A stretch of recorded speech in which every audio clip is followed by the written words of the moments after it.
그러므로 형제들아, 내가 하나님의 모든 자비하심으로 너희를 권하노니 너희 몸을 하나님이 기뻐하시는 거룩한 산 제물로 드리라. 이는 너희가 드릴 영적 예배니라. 아멘. 자비로우신 하나님 아버지, 오늘도 거룩한 주님의 날 저희들을 하나님 앞으로 불러주시니 감사합니다. 하나님의 놀라우신 은혜들을 기억하며 오늘도 감사로 이 예배를 올려드립니다. 우리 예배를 기쁘게 받아 주시옵소서. 예수님 이름으로 기원하옵나이다. 아멘. 1장 찬송입니다.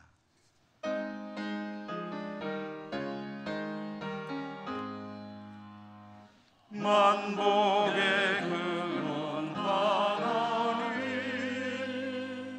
온 백성 찬송 드리고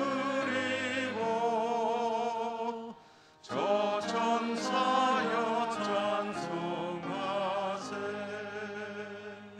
찬송 성부 성자 성령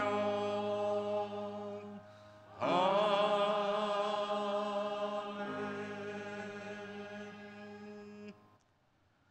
고백의 기도를 드리겠습니다. 자비로우신 하나님, 하나님 은혜를 묵상하며 저희들의 삶을 돌아봅니다.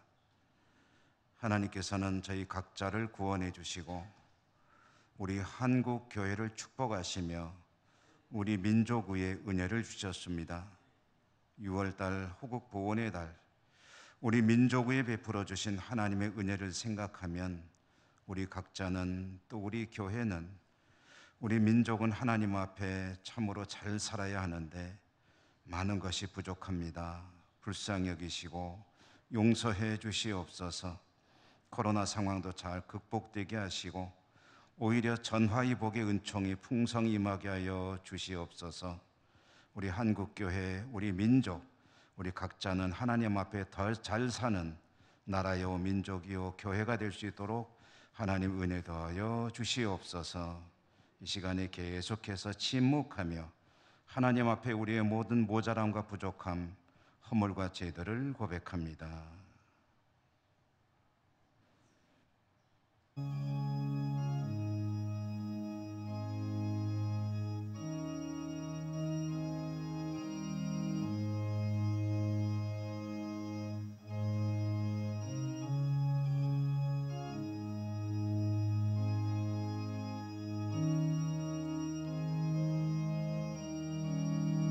하나님의 사죄의 말씀입니다.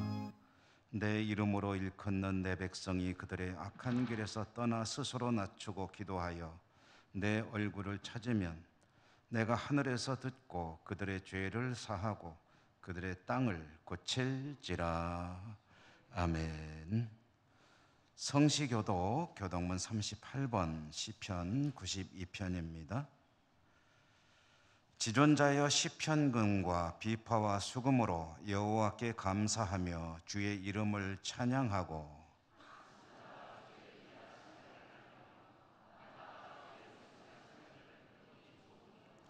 여호와여 주께서 행하신 일로 나를 기쁘게 하셨으니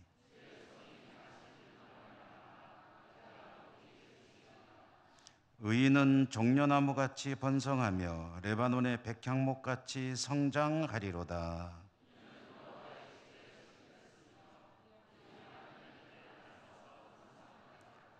그는 늙어도 여전히 결실하며 진액이 풍족하고 빛이 청청하니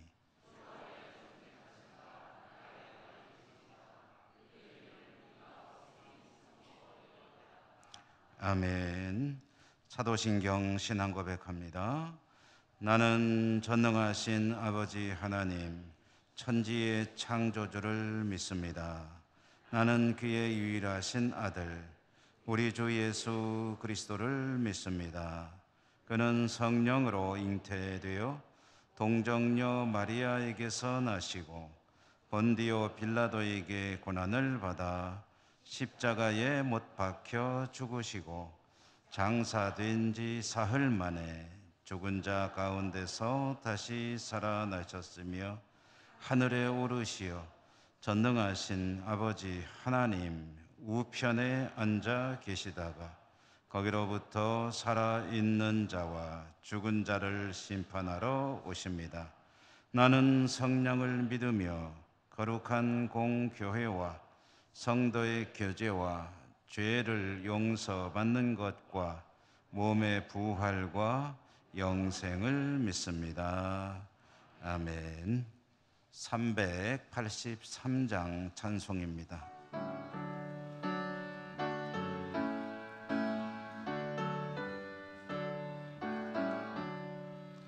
눈을 들어 산을 보니 도움 어디서 오나 천지지은 주 하나님 나를 도와주시네. 나의 발이 실족아 않게 주가 깨어 지키며 택한 백성 항상 지켜 미리 보호하시네. 도우시는 하나님이 내게 은을 되시니 낮에 해와 밤의 달이 너를 삼지 않겠네. 내게 화를 주지 않고 벌을 보호하시며 너의 출입 지금부터 영영 인도하시리. 아멘.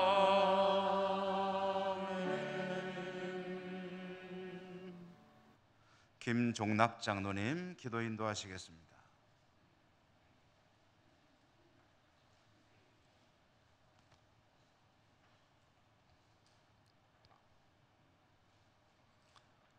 여호와 하나님을 자기 하나님으로 삼은 백성과 곧 하나님의 기업으로 선택받은 백성은 복이 있도다 하신 우리 아버지 하나님, 지난 한 주간도 저희들을 지켜주시고 은혜 가운데 인도하여 주심을 감사를 드립니다. 오늘 6월 셋째 주 거룩한 주의 날을 맞이해서 우리 사랑하는 예천교회 믿음의 형제 자매들이 이 한 시간 모든 것 다 뒤로 하고 주님 앞에 나와 몸과 마음과 정성을 들여 영과 진리로 하나님께 예배 올리오니 이 자리에 임재하여 주셔서 우리의 예배를 기뻐 흠양하여 주시옵시고 오늘 또 우리에게 필요한 영의 양식으로 성령으로 충만하게 하여 주시옵소서. 아버지 하나님, 이 한 시간 예배를 통해서 다시 한번 전지전능하신 그 하나님이 우리의 하나님, 나의 하나님이 되시고 우리를 구원하시기 위해 독생성자까지 아끼지 않으시고 내어주신 그 사랑의 하나님이 우리의 하나님, 나의 하나님 되심을 다시 한번 깊이 깨닫게 하시고 그 믿음으로 세상에 나가서 승리하며 하나님을 기쁘시게 하는 우리 모든 성도들 다 되게 하여 주시옵소서. 아버지 하나님, 우리는 하나님의 자녀로 마땅히 세상 사람들과는 구별된 삶을 살아야 할 텐데 우리의 삶을 돌아볼 때 우리는 여전히 참으로 하나님과 사람 앞에 부끄럽고 부족한 죄인임을 고백하지 않을 수 없습니다. 우리의 죄를 다시 한번 보혈의 피로 씻어 정케하여 주시옵소서. 우리의 의지와 힘만으로는 부족하오니 성령 하나님께서 우리 심중에 계셔서 우리의 생각과 감정을 늘 다스려 주시옵소서. 아버지 하나님, 우리에게 하나님의 기쁜 뜻을 구별할 수 있는, 분별할 수 있는 지혜를 허락하여 주시옵시며, 하나님 말씀에 온전히 순종할 수 있는 믿음을 더하시고, 온유하고 겸손한 주님의 마음을 담고 세상에 나가라 하나님의 사랑을 실천함으로 우리로 하여금 하나님의 자녀임을 날마다 증거하는 우리의 삶이 되게 하여 주시옵소서. 6월은 호국 봉헌의 달입니다. 나라를 위해서, 이 백성을 위해서 목숨을 바쳐 순국하신 순국 선열들의 숭고한 그 정신을 새기며 우리들도 이어받게 하시고 나라를 사랑하는 마음을 주시고 기도할 수 있게 하여 주시옵소서. 다시는 이 땅에 6.25와 같은 전쟁이 일어나지 않도록 지켜주시고 남북 간의 평화도 정착되고 평화적인 통일날 그날도 속히 올 수 있게 하여 주시옵소서. 이제 새 정부가 출범되고 이제 지역의 모든 일꾼들도 선출되게 하심을 감사드립니다. 이들에게 바른 마음과 선한 양심을 주시고 하나님을 두려워하는 마음을 허락하여 주시옵시며 사리 사욕과 당리당락에서 떠나 정말 나라와 이 백성을 위해 헌신할 수 있는 그들이 다 되게 하여 주시옵소서. 그래서 우리나라가 모든 면에서 한 단계 성장 성숙되는 우리 대한민국, 하나님의 공의와 정의가 실현되는 복된 우리나라 되게 하여 주시옵소서. 아버지 하나님, 이제 코로나로도 어느 정도 이제 잡혀가게 하심을 감사드립니다. 완전히 종식시켜 주시옵시고 코로나로 통해서 생긴 모든 문제들도 속히 온전히 회복될 수 있도록 은혜를 베풀어 주시옵소서. 아버지 하나님, 저 먼 우크라이나에서는 여러 달 동안 지금 전쟁이 진행되어 많은 피해를 입고 있습니다. 하나님 불쌍히 여겨 주셔서 하루속히 전쟁이 그치고 그곳에 평화가 임하게 하여 주시옵소서. 이 지구촌에 사는 모든 나라와 모든 민족이 하나님을 섬기며 서로 도우며 평화롭게 살아갈 수 있도록 은혜를 베풀어 주시옵소서. 아버지 하나님, 우리 교회를 지켜주시고 은혜 가운데 살게 하심을 감사드립니다. 코로나로 통해서 아직도 많은 성도들이 나오지 못하고 있습니다. 아버지 하나님, 그들도 다 같이 주님 앞에 나와 온전한 예배를 드릴 수 있도록 하나님 그들에게 믿음을 더하시고 모든 환경과 여건도 허락하여 주시옵소서. 우린 담임 목사님과 우리 모든 재직한 온 성도들이 한마음 한뜻이 되어 기도와 섬김에 힘쓰므로 하나님께서 우리 교회를 통해 이루시려는 귀한 뜻을 잘 감당하며 날마다 부흥하고 성장하는 우리 예천교회 되게 하여 주시옵소서. 연로하신 우리 어른들의 건강을 지켜주시고 자라나고 있는 어린이와 청소년들에게 믿음과 지혜를 더하여 주시옵시며 말씀 위에서 바르게 잘 자라서 하나님과 이 땅에 크게 쓰임받는 인재들이 우리 교회를 통해서 많이 일어날 수 있도록 축복하여 주시옵소서. 아버지 하나님, 원치 않는 질병과 여러 가지 아버지 한 사건, 사고 또한 노안으로 생활 문제로 특별히 암과 투병하고 있는 한우들도 있사오니 그들의 애절한 기도를 하나님 기억하사 속히 응답하여 주시옵소서. 치료하여 주시옵소서. 국내에 흩어져 살아가고 있는 우리의 자녀들이 어디에서 무엇을 하든지 믿음으로 날마다 승리하며 하나님께 쓰임받는 자들이 다 되게 하여 주시옵소서. 하나님의 명령에 순종하여 세계 방방곳곳에 파송된 선교사들과 그 가족들을 지켜주시옵소서. 선교 사역지마다 성령께서 역사해 주셔서 날마다 구원받는 자의 수가 늘어나며 하나님 나라가 확장되게 하여 주시옵소서.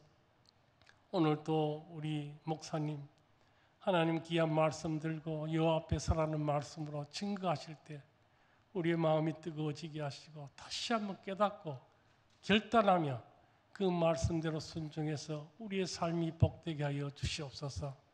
정성껏 준비해서 찬양하는 우리 찬양대의 찬양을 하나님 기뻐 받아 주시옵시고 예배를 돕는 모든 봉사자들의 그 수고를 기억하사 은혜로 갚아 주시옵소서.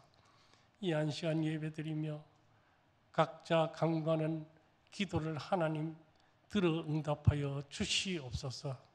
역사를 주관하시며 우리를 지켜주시고 인도하시는 우리 주 예수 그리스도의 이름으로 간절히 기도드리옵나이다. 아멘.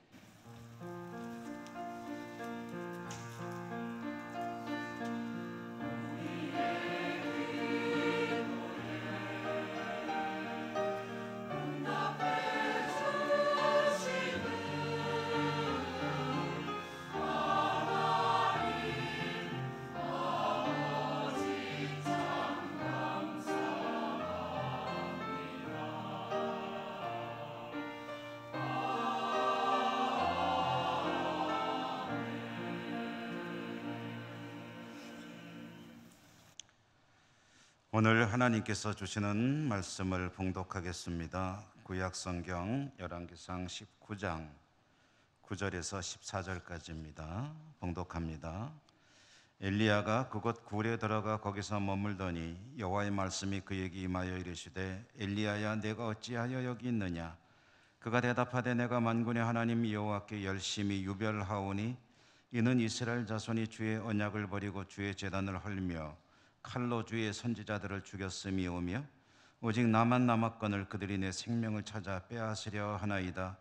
여호와께서 이르시되 너는 나가서 여호와 앞에서 산에 서라 하시더니 여호와께서 지나가시는데 여호와 앞에 크고 강한 바람이 산을 가르고 바위를 부수나 바람 가운데에 여호와께서 계시지 아니하며 바람 후에 지진이 있으나 지진 가운데에도 여호와께서 계시지 아니하며 또 지진 후에 불이 있으나 불 가운데에도 여호와께서 계시지 아니하더니 불 후에 세미한 소리가 있는지라. 엘리야가 듣고 겉옷으로 얼굴을 가리고 나가 굴 어귀에 서매 소리가 그에게 임하여 이르시되 엘리야야 내가 어찌하여 여기 있느냐.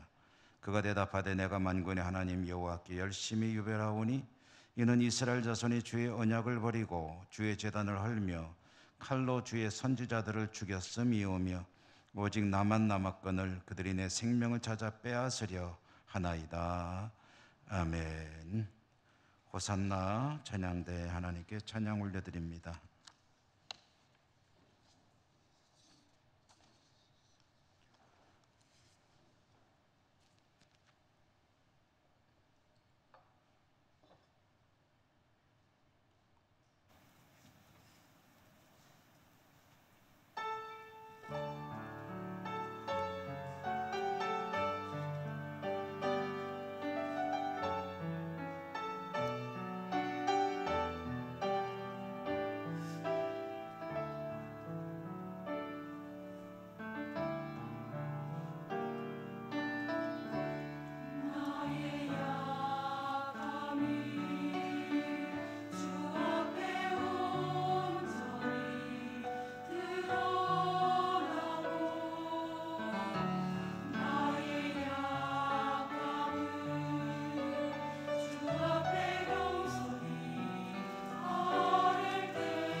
오늘도 하나님을 예배하는 여러분들 진심으로 축복하고 주님의 평화가 함께 하시기를 기원합니다.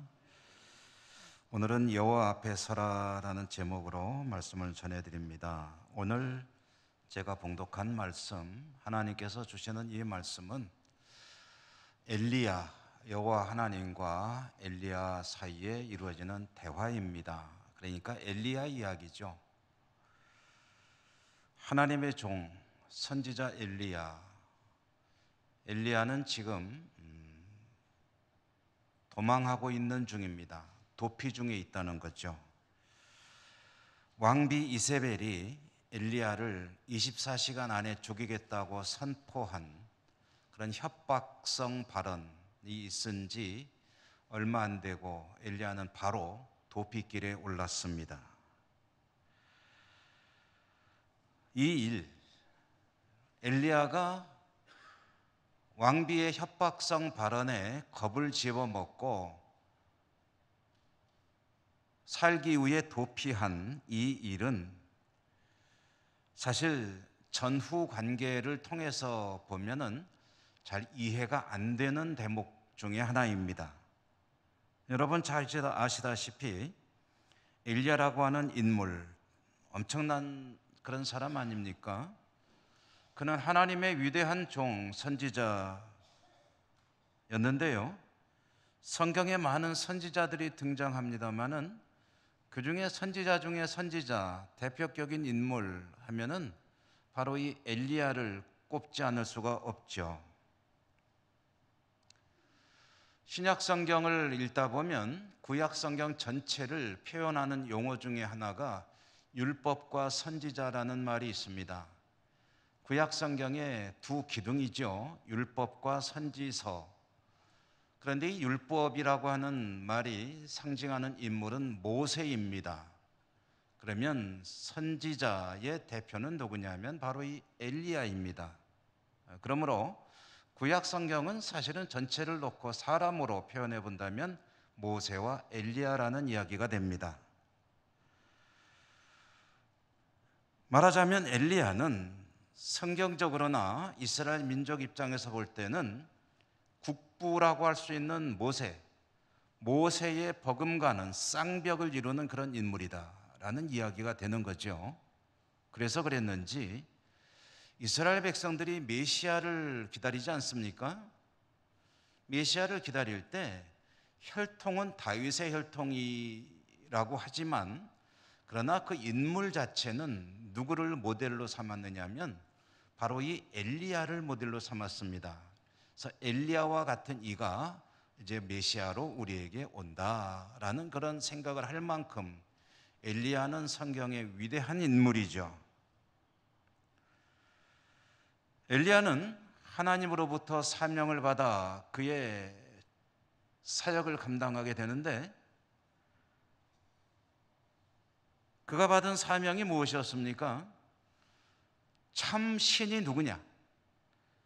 정말 진짜 신이 누구냐 하는 것을 이스라엘 백성들에게 밝히는 그 사명을 엘리야는 하나님으로부터 부여받았습니다. 왜 그랬습니까? 하나님의 백성인 이스라엘 백성들이 하나님을 열심히 섬기는 것보다는 하나님께는 별 관심이 없고 우상, 곧 바알을 섬기는데 힘을 내고 열정을 가지고 있었기 때문에 하나님으로서는 그들을 그대로 방치할 수가 없는 거죠. 그들에게 너희들이 추구하는 바알과 그리고 이스라엘 하나님 여호와 누가 참 신인지를 보여주겠다. 그리고 그 일을 하라고 맡긴 인물이 누구냐 하면 바로 이 엘리야라는 겁니다. 엘리야는 이 사명을 받게 되는데 이것은 자기 생명을 걸고 있는 힘을 다해야 되는 힘들기도 하면서 또 위험하기도 한 그런 사명이었습니다. 비가 안 올 것이라고 선포하고 도피하게 됐죠. 그때도 그랬는데 그때는 도망간 것이 아닙니다. 일단은 기다리기 위해서 피신한 것인데 3년 동안 비가 한 방울도 안 오기 때문에 아합은 혈안이 돼가지고 엘리야를 찾아내려고 있는 힘을 다했지만 찾지 못했습니다. 3년 동안 가뭄이 지속될 때에 엘리야는 하나님의 돌보신 가운데 무사히 피신하며 때를 기다렸습니다.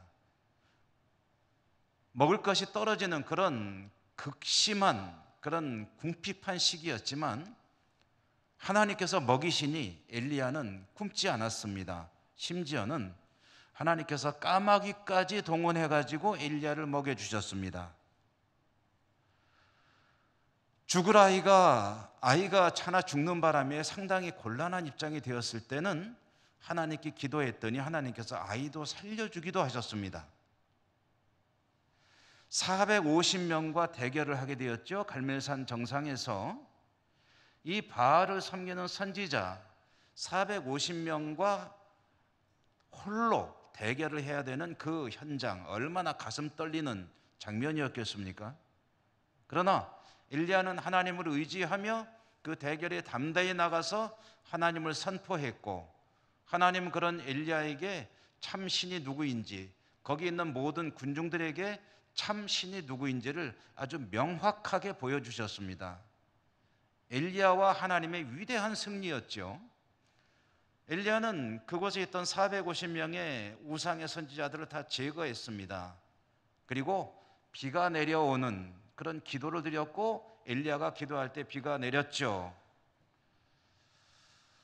이렇게 해서 이제 이스라엘 백성에게는 참 신이 누구인가 하는 것은 아주 명확하게 드러났습니다. 엘리야는 주어진 사명을 아주 훌륭하게 감당해낸 것이고 하나님과 함께 그 일을 아주 잘 수행해낸 것입니다. 그런데 그렇게 위대한 사역을, 업적을 이룬 엘리야가 불과 얼마 안 돼서 이렇게 도망가는 신세가 되었다.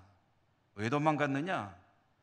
이 일이 있은 뒤에 왕비인 이세벨이 화가 나가지고 엘리야를 죽여버리겠다, 24시간 안에 죽여버리겠다 라고 선언을 했는데, 그 말을 듣고 그만 엘리야가 겁에 질려서 살기 위해 도망가는 사람이 되어버렸다. 이게 좀 앞뒤가 안 맞습니다. 미스테릭한 일이죠. 엘리야가 왜 이런 추락을 경험하게 되었을까? 위대한 믿음의 사람에서 한마디 협박에 겁을 집어먹고 도망가는 사람으로 전락하게 된 것일까? 그 이유는 여러 가지로 생각해 볼 수가 있을 것입니다. 얼른 생각나는 것은 이세벨에 대해서 아마 일종의 트라우마가 있는 게 아니었나 하는 생각도 해봐요. 성경에 뭐 명확히 밝혀지지 않기 때문에 이렇게 저렇게 추정을 해보게 되는데, 아마 이세벨에 대해서는 상당히 부담을 갖고 있지 않았나, 이세벨이라고 하는 사람을 두려워하지 않았는가, 그런 생각도 해봅니다. 그러니까 여러분, 사람이 그렇잖아요. 한번 누군가에게 기가 꺾이면 그러면 그 사람은 평생 가면서 두려운 마음을 가지고 살게 되어 있거든요. 그게 트라우마 아닙니까? 아마 이세벨이 강력하게 나오니까 450명과도 대결을 하던 사람이지만 이세벨에게 그만 기가 질려가지고 도주하는 그런 사람이 되었다라는 것도 한 이유로 생각해 볼 수가 있고요. 여러 가지 상황들을 고려해 볼 수가 있는데, 그런데 가장 근본적인 이유, 정말 가장 뚜렷한 이유는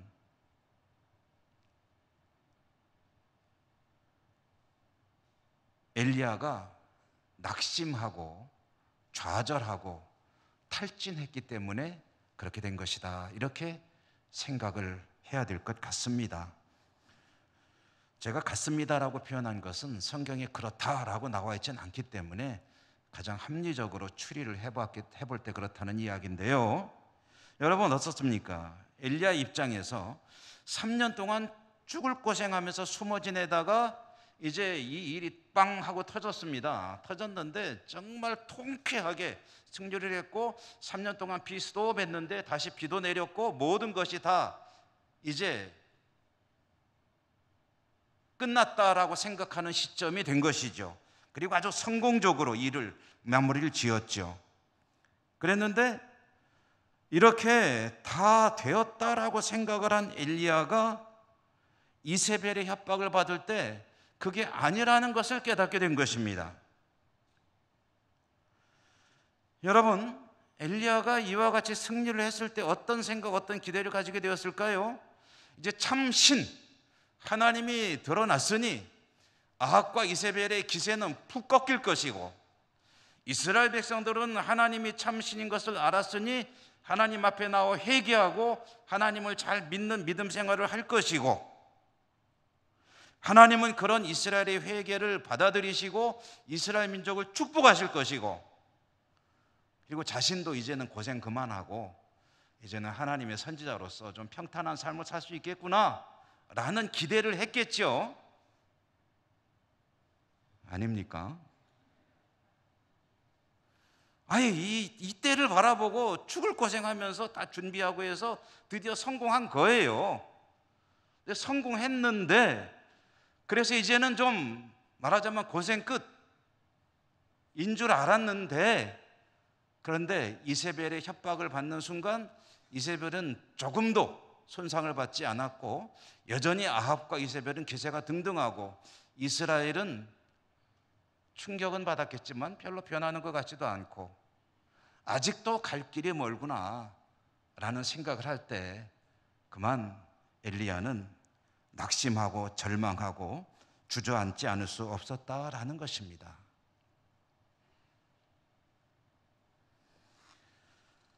이제는 그동안에 그렇게 힘들게 버티며 이 날을 기다려왔는데 이렇게 모든 것이 다 잘 되었으니 앞으로는 모든 것이 잘 될 거야 라고 기대를 했는데, 그게 아니라는 것이 밝혀졌을 때 엘리야는 낙심하지 않을 수가 없었습니다. 탈진하고 쓰러지지 않을 수가 없었습니다.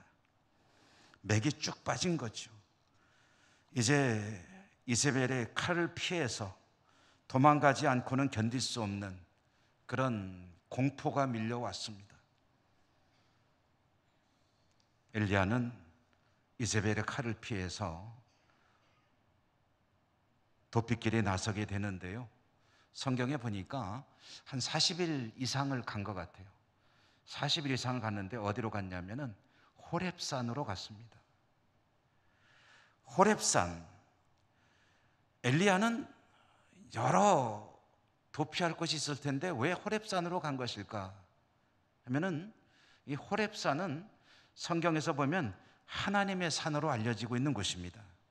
하나님이 이스라엘을 만나시는 곳이고, 그리고 하나님의 백성들이 하나님을 만나기 위해 찾아가는 것이 바로 이 호렙산입니다. 엘리야는 피신하기 위한 목적도 있지만 하나님을 찾아 하나님을 만나고 하나님께 사표 내리기 위해서 간 겁니다. 사직서에다 써갖고 간 거예요. 사직서. 본인은 일신상의 사정으로 선지자의 직책을 사직합니다. 선처해 주시기 바랍니다.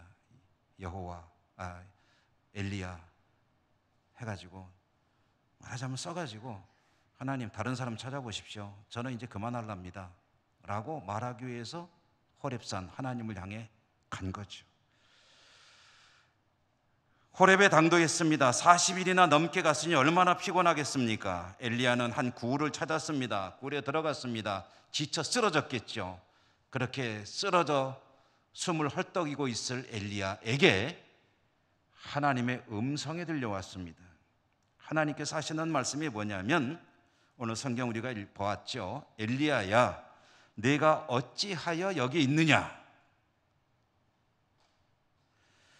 내가 어찌하여 여기 있느냐? 이 말씀의 의미가 뭘까요? 이것은 너 지금 여기서 뭐 하고 있니? 라는 뜻입니다. 네가 있을 곳은 여기가 아니고, 네가 해야 될 일은 그렇게 늘어져 누워 있는 것이 아니라 지금 나의 이 일을 해야 될 거 아니냐? 그런데 여기서 지금 뭐 하고 있니 너? 이 말씀은 우리에게 상당히 익숙한 말씀이죠. 창세기 3장에 보면 아담과 하와가 에덴의 낙원에서 살아갑니다. 하나님이 조성해 주신 완벽한 삶의 조건이 이루어져 있는 곳. 다만 한 가지만 하지 않으면 됩니다. 뭐죠? 선악과는 따먹지 않아야죠. 그랬는데 하나님께서 딱 한 가지 명하신 그것을 그만 아담과 하와가 범하지 않습니까? 선악과를 따먹었을 때 그들의 눈이 밝아졌습니다. 그리고 자신들이 벌거벗은 것을 알게 되고 부끄러움을 느끼게 됩니다. 그때 하나님이 에덴 동산 에덴의 낙원으로 찾아오십니다. 평상시 같으면 하나님하고 달려가서 매달리고 했을 텐데 마치 퇴근하는 아빠를 향해 아이들이 달려가듯이 그랬을 텐데 이날은 아담과 하와가 숲으로 숨어버렸습니다. 하나님을 피한 거죠. 그런 아담과 하와를 향해서 하나님께서 뭐라고 말씀하셨습니까? 아담아, 내가 어디 있느냐? 이 말은 너 왜 거기 있니? 거기는 네가 있을 자리가 아니잖아 라는 말씀을 하신 것이죠. 하나님이 말씀하시니 엘리야가 대답했습니다. 뭐라고 대답했습니까? 오늘 똑같은 말로 2번 반복하는 말씀을 제가 봉독했는데요. 우리 일상적인 용어로 좀 바꿔서 말해본다면 이렇게 대답을 했습니다. 하나님, 제가 하나님이 주신 일을 열심히 했습니다. 정말 있는 힘을 다해서 감당했습니다. 최선을 다했습니다. 그런데 하나님께서 일을 시키신 사람들, 하나님의 사명을 받아 일하던 사람들 다 죽었습니다. 저 사람들이 하나님의 일꾼들이 지금 다 죽이고 있습니다. 그리고 이제 나 혼자 남았습니다. 그런데 혼자 남은 나까지 죽이겠다고 덤벼드니 제가 어떻게 감당할 수 있겠습니까? 그러니 이렇게 도피한 것 아니겠습니까? 거기에는 이런 뜻도 들어있죠. 잘 아시면서 뭘 물어보세요. 다 아시잖아요. 하나님 일 열심히 했는데 이게 뭐냐는 거죠. 많은 사람들 하나님 사명 받고 일하던 사람들 다 죽었잖아요. 하나님 지금 뭐 하시는 거예요? 나 겨우 하나 남았는데 여기까지 쫓겨왔잖아. 이게 뭡니까? 하나님 일하는 게 도대체 뭡니까? 왜 이렇게 고달파야 합니까? 하나님 명령에 불복하는 사람들은 저렇게 호의호식하고 잘 살고 있는데 하나님 말씀 따라 살아간다고 하는 저는 왜 이렇게 고달픈 인생을 살아야 합니까? 이제는 다 됐나 했더니 그게 아니대요. 갈 길이 한참 많이 남았대요. 이제 시작이 돼요. 저요 못합니다. 이제 그만둘랍니다.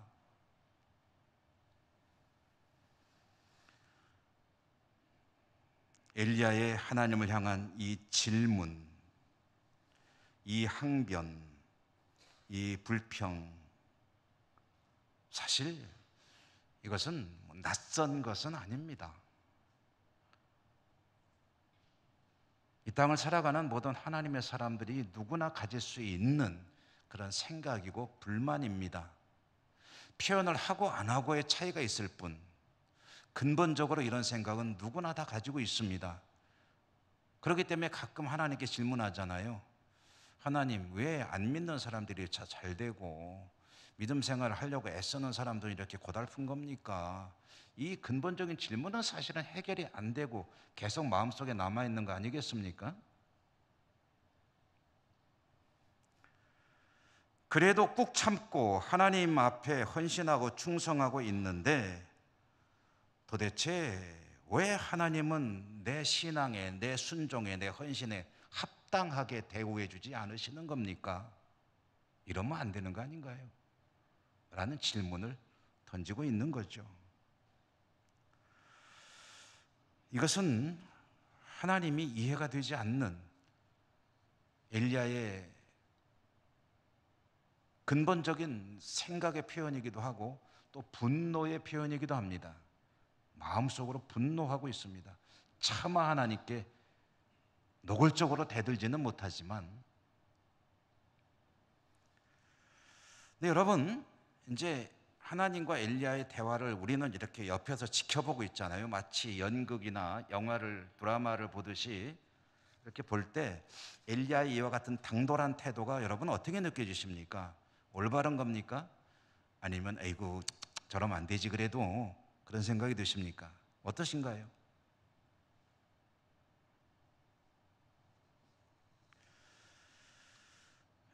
유대인 철학자인데요. 그냥 말이 조금 어렵더라도 여러분 제가 조금 쉽게 말씀을 드려보겠습니다. 이 아브라함 헤시엘이라고 하는 사람이 있는데 이 사람이 그런 말을 했어요. 이 사람은 이제 유대인이기 때문에 하나님을 어쨌든 믿는 사람이고 철학자이면서 신학자이기도 하고 하나님을 깊이 묵상해서 참 좋은 저술들을 많이 내놓는 사람인데요. 이 사람이 이런 말을 했어요. 한번 들어보십시오. 뭐라고 그랬냐면, 만약에 사람이 하나님을 이해하지 못한다면 왜 그러느냐? 여러분, 하나님을 이해하십니까? 이해하지 못한다면 왜 그러느냐 하면은 하나님을 내 이성과 내 사고, 내 생각 안에서 찾기 때문이라는 거예요. 하나님을 내 이성, 내 생각 안에서 하나님을 찾고 하나님을 이해하려고 하다 보면 하나님은 이해가 안 된다는 거예요. 그는 이렇게 말합니다. 오히려 우리는 하나님을 내 생각 안에서 찾으려 할 게 아니라 하나님 안에 있는 나를 찾아야 된다. 하나님 안에서 나를 발견해야 된다. 그렇게 하나님 안에서 나를 찾아서 나를 발견하게 되면 그때 비로소 하나님도 발견하게 되고 하나님도 알게 되고 그리고 비로소 하나님과 만날 수 있게 되는 것이다. 여러분, 그래도 좀 어렵죠. 제가 좀 쉽게 다시 풀어서 말씀드리면 이런 얘기입니다. 내 생애의 중심에 내가 있으면 하나님이 안 보인다는 거예요. 하나님을 나를 통해서 자꾸 찾으려고 하면 하나님은 보이지가 않아요. 보인다 해도 제대로 보는 게 아니에요. 자기 마음대로 상상하는 하나님이지. 그러나 반대로 내 인생이, 내 삶이, 내 삶의 목표가, 나의 모든 것이 하나님의 시각으로, 하나님의 입장에서, 하나님의 뜻 안에서, 하나님 말씀 안에서 고찰하게, 통찰하기 시작하면, 바라보기 시작하면은 그때 비로소 하나님도 볼 수 있고 나도 찾을 수 있고 하나님과 나의 관계가 바르게 이루어지고 하나님의 뜻이 이해가 되고 하나님께 가까이 갈 수 있게 되고 하나님의 말씀에 순종하는 삶이 가능해진다. 하나님의 시각으로 나를 바라볼 때. 이제 저로서는 최선을 다해 설명해 드렸습니다. 쉽게 말해, 조금 더 쉽게 말해, 내 삶의 중심이 하나님이면 하나님과의 관계가 바르게 이루어지고 내 중심이 내가 되면 아무리 열심을 가지고 하나님을 찾아도 하나님을 도저히 만날 수 없다는 거예요. 여러분, 여기 보십시오. 엘리야가 지금 열심히 살았습니다. 그런데 지금까지 하나님의 도우심으로 잘 진행이 되어 왔는데 왜 그 다음에는 내가 생각한 대로 안 되냐는 거예요. 그러니 화도 나고 난 더 못하겠다. 지쳐서 주저앉아 버리는 거예요. 내가 생각하는 그 다음 과정들이 이어질 그런 어떤 흐름들이 왜 내가 생각한 대로 안 되고 이게 도대체 뭐 어떻게 되는 겁니까? 언제까지 이래야 되는 겁니까? 하나님의 계획과 하나님의 뜻은 생각 안 하고 자기 입장에서만 생각하니까 도저히 감당이 안 되는 거예요. 그냥 힘이 빠지고 맥이 빠져서 주저앉을 수밖에 없는 거죠. 그런 엘리야를 향해서 하나님이 말씀하십니다. 여호와 앞에 서라. 나와라 굴에서. 거기 그렇게 있지 말고 누워 있지 말고 지쳐서 쓰러져 있지 말고 일어나라. 나와라. 여호와 앞에 산에 서라. 엘리야가 굴에서 나갔습니다. 그 뒤에 이야기를 잠깐 전해드리면 엘리야가 나가서 이제 딱 서니까 그때 엘리야 앞에서 엄청난 현상들이 벌어집니다. 세 가지였죠. 처음에는 바람이 불어왔습니다. 바람이 얼마나 강력했는지 바위가 깨지고 막 그냥 난리가 난 거죠. 엘리야는 그 바람이 불어올 때 이렇게 생각했을 것입니다. 하나님이 나타나시나? 그런데 하나님이 그때 안 나타나셨습니다. 조금 있다가 지진이 일어났습니다. 땅이 막 흔들리고 하는데 엘리야가 또 생각하죠. 하나님이 이제 나타나시나? 하나님이 안 나타나세요. 그리고 이어서 세 번째로 지진이 끝난 뒤에 불이 일어나게 되는데, 여러분, 이 바람, 지진, 불, 이 세 가지는 구약 성경에서 하나님이 그곳에 임재하실 때 동반되는 전형적인 현상들입니다. 그러니까 하나님이 임재하시면 지진이, 바람이, 불이 그 주위에 있게 되는 거예요. 엘리야는 그런 현상 가운데 하나님이 나타나시나 보다라고 생각했는데 하나님이 안 나타나시는 거예요. 엘리야의 생각이 여지없이 깨져버리는 겁니다. 이렇게 되면 하나님이 나타나시는 건데 왜 안 나타나시지? 라고 할 때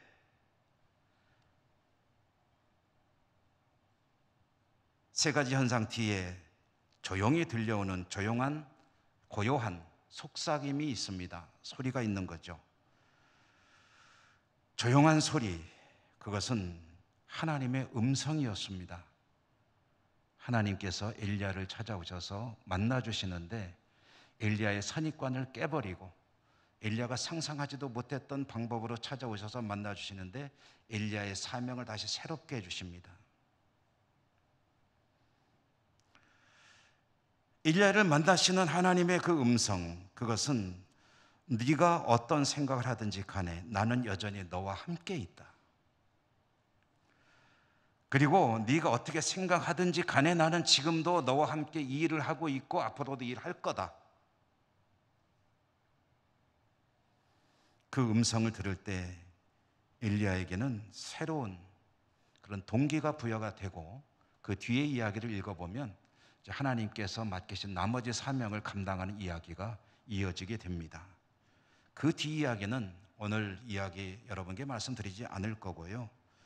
오늘 말씀을 매듭을 지으려고 합니다. 엘리야가 그랬듯이 하나님을 믿고 살아가는 저와 여러분, 우리들도 하나님이 이해되지 않을 때가 참 많이 있죠.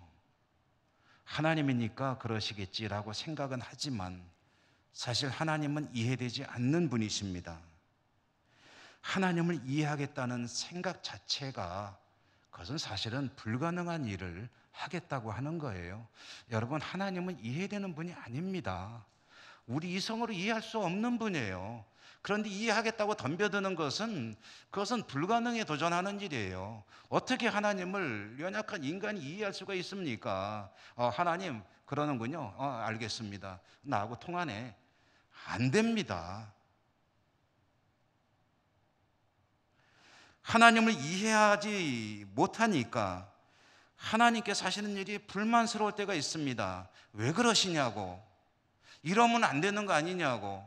그런데 내 눈으로, 내 입장에서, 내 이성으로 하나님을 바라볼 때는 도저히 이해가 되지 않지만, 그러나 하나님의 눈으로, 하나님의 말씀으로, 하나님의 시각으로 내 인생을 들여다보게 되면 그때 하나님의 계획과 하나님의 역사와 하나님의 섭리, 하나님의 은혜들이 보이기 시작합니다.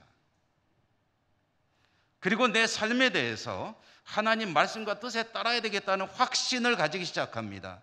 이해가 되지 않지만 이것이 옳다는 것을 알게 되는 거죠. 하나님을 보게 되는 겁니다. 하나님과 나의 관계가 바르게 이루어지는 겁니다. 하나님은 하나님이시고 나는 하나님 백성이고 내가 하나님 앞에 어떻게 살아가는 것이 생명의 길이고 복된 길인가 하는 것을 명확히 보게 되는 것, 그것은 하나님의 시각으로 나 자신을 바라볼 때 이루어지는 일이다. 어려운 시대죠. 뭐가 뭔지 혼란스럽죠. 그리고 어떤 것이 참으로 합당한 하나님 앞에 길인지도 선택하기 쉽지 않은 이런저런 상황일 때 여러분, 오늘 말씀은 우리에게 계시합니다. 하나님 앞에 서라. 하나님 앞에 겸손하게 나와라. 그리고 하나님을 만나라. 하나님을 만나 하나님의 음성을 들으라. 하나님의 눈으로 너 자신의 삶을 들여다보아라. 그때 비로소 너는 바른 길을 찾게 될 것이다. 여러분, 이 은혜가 여러분 모두에게 풍성하시기를 주님 이름으로 축원합니다. 은혜로우신 하나님 감사합니다. 그렇습니다. 저희들 중심으로 하나님을 바라보며 때로는 이해하고 평가하고 판단까지도 했습니다. 그러나 하나님의 마음으로, 하나님의 눈으로, 하나님 말씀으로, 하나님의 시각으로 자신의 삶을, 자신의 신앙을 바라보는 일은 소홀했음을 고백합니다. 하나님 앞에 서서 하나님과 교통하며 하나님 말씀 안에 살아가는 저희들의 삶이 될 수 있도록 은혜 더해 주시고 능력으로 함께하여 주시옵소서. 예수님 이름으로 감사하고 기도 올리옵나이다. 아멘. 288장 찬송하시며 봉헌하시겠습니다.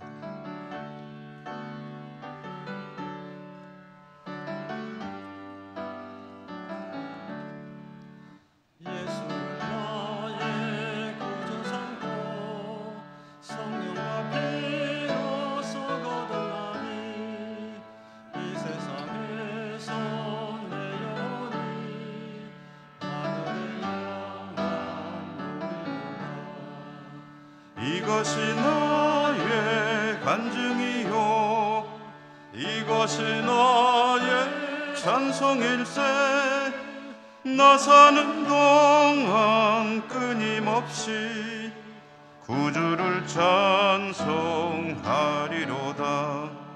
온전히 주께 맡긴 내 영 사랑의 음성을 듣는 중에 천사들 왕래하는 것과 하늘의 영광 보리로다 이것이 나의 간증이요 이것이 나의 찬송일세 나 사는 동안 끊임없이 구주를 찬송하리로다 주 안에 기쁨 누림으로 마음의 풍랑이 잔잔하니 세상과 나는 간 곳 없고 구속한 주만 보이도다 이것이 나의 간증이요 이것이 나의 찬송일세 나 사는 동안 끊임없이 주를 찬송하리라.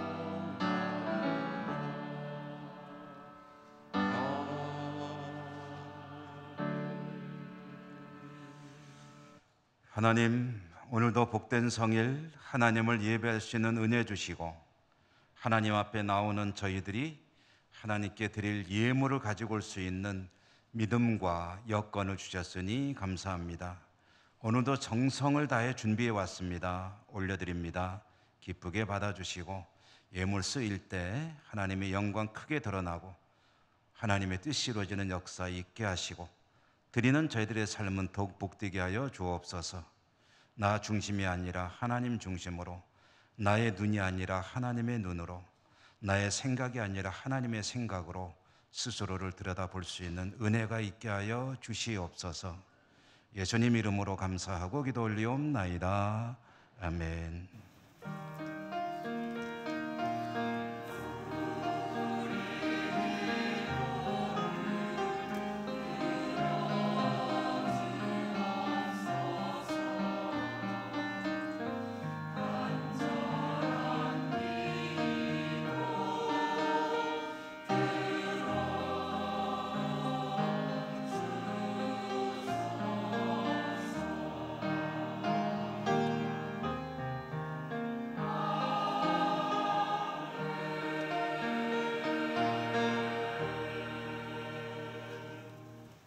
교회 소식을 전해드리겠습니다. 다음 주일 오후 찬양 예배는 교회학교 교사 헌신 예배인데 이 예배 때에는 이제 서태혁 선교사, 이분은 한국 어와나 경북 지역 담당으로 사역을 하시는 분입니다. 오셔서 말씀도 전해주시고, 그리고 이제 우리 교회가 교회학교 교육을 위해서 시작하려고 하는, 이제 지금 뭐 결정된 건 아니고요. 우리 당회에서 심도 있게 여러 가지로 검토하고 있습니다. 이 어와나 사역을 우리 교회학교 교육으로 도입하기 위해서 이제 지금 준비 중에 있는데 그 일을 하고 있는 분이고요. 우리 교회학교 교사 여러분들에게 광고를 이제 드립니다. 다음 주일 오후 찬양 예배 후에는 이 어와나 사역에 대한 오리엔테이션과 또 궁금한 게 있으면 질의응답을 하는 시간을 갖기 위해서 특강이 이어질 것입니다. 그래서 교사 여러분들은 정말 중요한 일이 아닌 바에는 다 여기 참여해 주시기 바라고요. 또 이 어와나 사역은 우리 어린이들을, 특별히 뭐 청소년도 이제 해당이 됩니다만은 하나님의 복음으로 좀 강하게 훈련시키는 그런 프로그램입니다. 그래서 우리 교회가 그동안에도 교회 학교를 잘 운영하려고 노력은 해왔지만 시대가 너무 이제 우리 아이들이 복음으로 잘 성장을 해야 되는데 그게 좀 어렵다 싶어서 이제 복음 훈련을 강하게 시키는 그런 이 프로그램을 도입을 하게 된 것입니다. 그래서 혹시 이 일에 관심 있으신 그런 자녀를 두신 부모님들은 교사가 아니더라도 오셔서 한번 특강을 들으시면 도움이 될 것입니다. 정기당회 다음 주에 있겠고요. 원래회 바울에는 오후 1시 샬롬홀 1, 2 권사의 세미나실 조동부실 교육위원회 모임, 영준호의 장로회 행사가 다음 주에 또 있습니다. 화수목 3일간인데 우리 교회 원로 은퇴 또 시무 장로님들 가운데 이제 뜨시는 분들이 참여하시게 되겠습니다. 여전도의 행사도 있습니다. 예천 지역회 토요일 오후 3시 감천교회인데 우리 교회에서는 2시 40분에 출발합니다. 다음 주에는 새가족 성경 공부를 마치신 분들 위한 수료식이 있게 되겠습니다. 2, 4분기 성경 읽기 문제 6월 26일 주일까지 하고요. 7월 3일에 시작하게 되겠고요. 저는 뭐 지난주에는 그 목사의 수양회를 다녀왔는데 이번 주에는 또 다른 세미나에 참석할 때가 있어서 잠시 다녀오겠습니다. 월화수 3일간이고요. 강원도 평창에서 있게 되는데 이 말씀 목회 공동체라고 하는 제가 조금 중요하게 섬기고 또 순서도 좀 맡고 하는 그런 부분이 있어서 참여하고 수요일 날 아마 저녁에 돌아오게 될 것 같습니다. 김만기 명예집사님은 경도로 되어 있는데 경희 요양병원에 입원해 계십니다. 우리 곁에 계신 분들하고 인사하시면 일어나겠습니다. 사랑합니다. 축복합니다. 강건하십시오.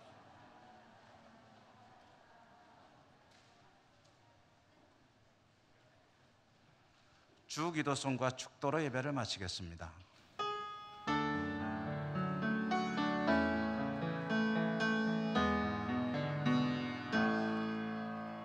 하늘에 계신 아버지 이름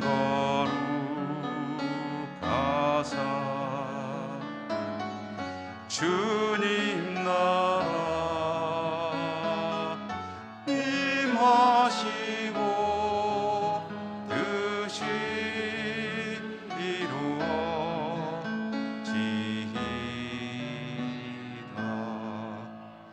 일용할 양식 주시고 우리들의 근죄 다 용서하옵시고 또 시험에 들게 마시고 악에서 구원하소서. 내게 주의 나라 주의 권세 주의 영광 영원히 아멘.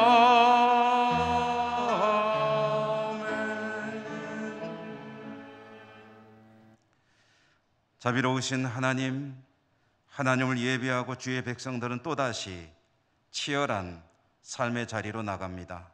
어디를 가든지 하나님 동행해 주시고 지켜주시고 축복해 주시고 하나님 뜻 안에 거하는 복된 성도들 다 될 수 있도록 인도해 주시옵소서.